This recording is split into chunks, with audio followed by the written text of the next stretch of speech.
C'est très bien de créer des beaux business, c'est très bien de créer des choses, mais il faut savoir comment automatiser cela. Si tu n'es pas là, ton entreprise ne peut pas travailler, ne peut pas faire entrer de l'argent.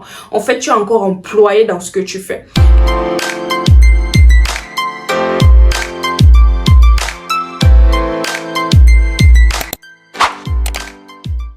Bienvenue dans cette nouvelle vidéo. Si tu me découvres nouvellement par le biais de celle-ci, alors je suis Audrey Nomo. Sur cette chaîne, nous parlons de business, de mindset et de progrès.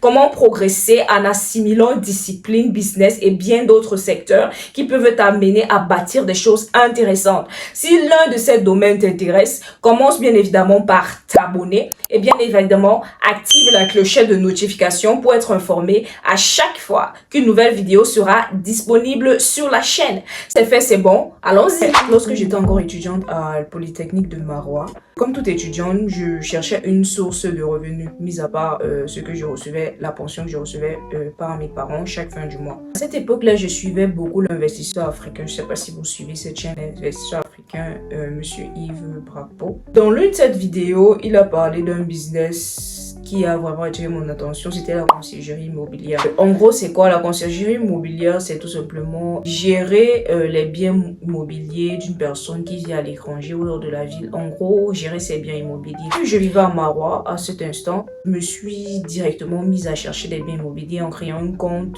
sur des plateformes de court séjour. Commencer à rechercher, faire énormément de recherches. Au bout d'un moment, je me suis sentie un peu mal parce que Marois, pour beaucoup qui le savent, c'est pas par exemple comme Kribi ou Douala, c'est pas une ville très touristique, pourtant qui a énormément de potentiel touristique, comme plusieurs villes au Cameroun d'ailleurs. Malheureusement, c'était pas le cas et du coup, j'ai décidé de créer donc une page Facebook qui est même toujours d'ailleurs ouverte sous le nom de Naita House. Et voilà, sur cette page-là, j'ai commencé à publier. Et au bout d'un moment, je cherchais, il n'y avait pas vraiment un propriétaire qui me faisait confiance. Déjà, j'étais qu'une jeune gamine pratiquement, j'avais moins de 20 ans. Je n'étais pas originaire de la ville de Marois, donc du coup, c'était assez compliqué. J'avais même décidé d'abandonner complètement le projet. Puis un matin, j'ai reçu le coup de fil d'une dame. Cette dame-là avait besoin d'un appartement meublé pour 2 jours. Et finalement, elle n'avait pas réservé parce que je n'avais pas été assez professionnelle. Il y a eu quelques petites erreurs que j'ai eu à faire dans la conversation. Mais j'ai appris de cela. Ce coup de fil m'a vraiment boosté. Ça m'a dit, oh, donc il y a des gens qui voient ce que je poste sur Facebook. Parce qu'à l'époque, je maîtrisais quand même assez le community management et tout, la gestion des pages. Je me disais, mais il y a vraiment des gens qui voient ce que je poste. Et même si elle n'a pas réservé l'appartement via moi, ça m'a ajouté quelque chose de particulier, une certaine confiance. Je n'oublierai jamais la voix de cette dame. C'était une voix très douce, très fine. C'était comme pour me dire, vas-y de la voir, même si je ne fais pas une réservation, c'est une manière de te montrer que ce que tu fais en ligne, quelqu'un voit. Ce que tu fais en ligne, quand tu décides d'être sur les réseaux, quand tu décides de partager une compétence ou une activité, sache que 200 personnes qui voient ta vidéo, qui voient ton contenu, ce n'est pas 200, c'est quand même beaucoup. Ça means a lot. Du coup, ça m'a reboosté, j'ai décidé de recommencer à poster. Et qu'est-ce que j'ai fait? J'ai décidé de contextualiser le business. Peut-être si j'étais dans une autre ville, le business aurait pris rapidement et mieux. Mais je n'étais pas dans une ville assez touristique, il fallait que je fasse quelque chose. Donc j'ai directement décidé de faire dans l'immobilier. Je suis allée de porte en porte, j'ai recensé des appartements et au bout d'un certain moment, j'avais déjà des gens qui venaient chaque fois pour me demander des appartements. Je me suis aussi associée avec des agents immobiliers de la ville. Malgré le fait que je ne parlais pas la langue de cette zone-là, j'ai réussi à m'intégrer d'une manière ou d'une autre. Ce qui prouve encore que quand tu veux, tu peux. C'était pas évident, mais j'ai réussi à m'intégrer au point où il est arrivé un moment où je ne pouvais pas faire une seule journée sans qu'il y ait une entrée d'argent. C'était impossible.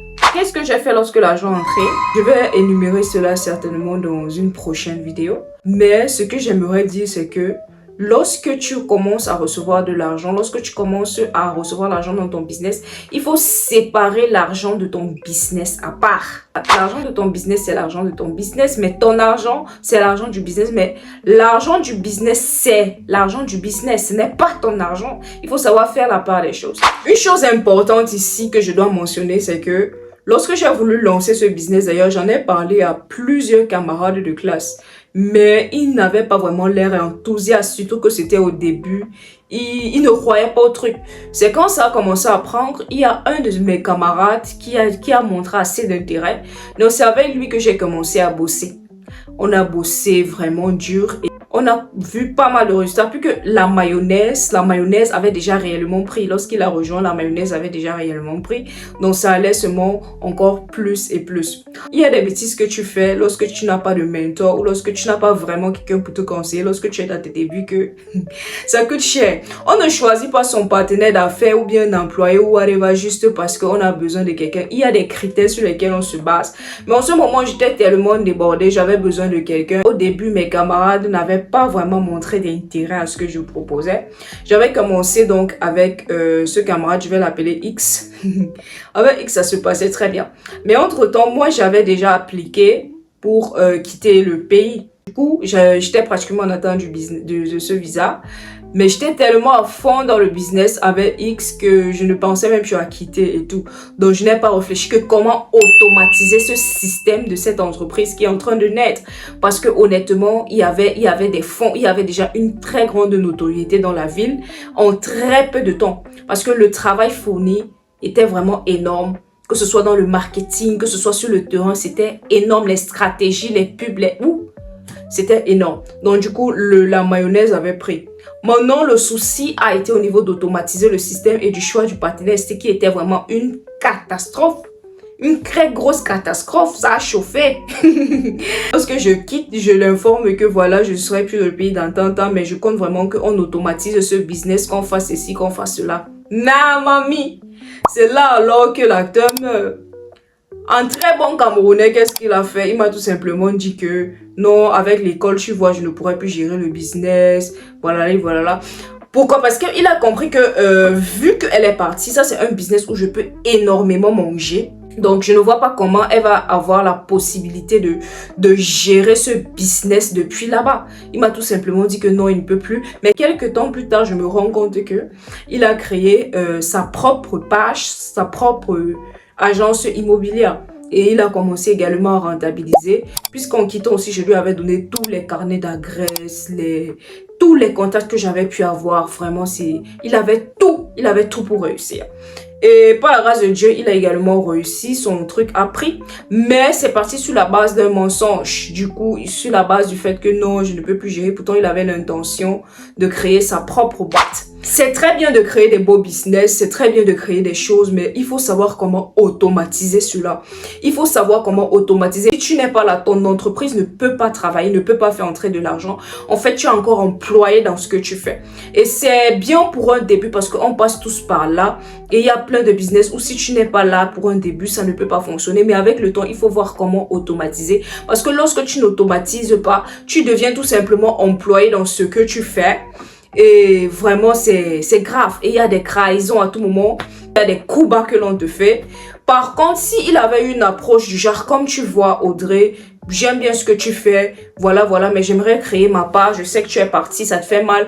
Mais on serait resté en très bon contact. Mais non, il a fait dans le tapis d'eau, comme on dit souvent, ce qui n'est pas une très bonne chose. Si tu regardes cette vidéo aujourd'hui, j'espère que tu as appris de tes leçons, que dans l'avenir, tu sauras plus communiquer. Parce que le problème, ce n'est pas créer sa propre chose, parce que c'est très bien d'être indépendant.